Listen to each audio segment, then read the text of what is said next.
if we ever get these dials like halfway in between, so you think they're on a setting but they're not, and one's on 7, one's on 8, because you're not quite sure where these pointies are pointing. So we hold these two black buttons down, that one and that one, and then flick it on,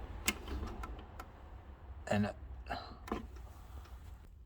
then it comes up with settings, and it goes into this mode.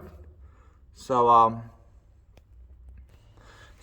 in reference to that top screen, 1, 2, 3, 4, 5, 6, that's dial 1, 2, 3, 4, 5, 6 and anti-clockwise. So for example, dial 1 should be on 1 at its neutral point. If I turn that off, it'll change to X.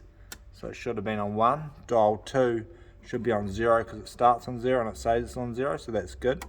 If it wasn't, it would go bad. And then so on, that's on 0. That's neutral point 15 is the lowest, so it says 15.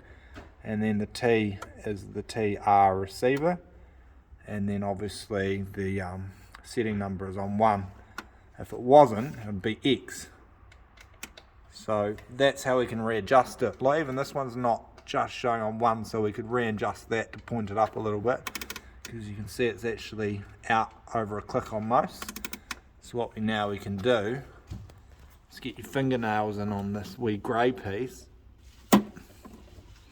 2 seconds. And then you pop that off.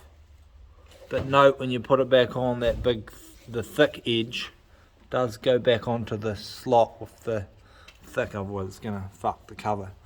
And then you basically unwind that screw, which makes this neutral, slide it to where you want, which is going back to its lowest number or wherever it starts, and then do it back up, and it will be recalibrated to where it should be pointing, and you'll know it's pointing that as long as it's got its number on it.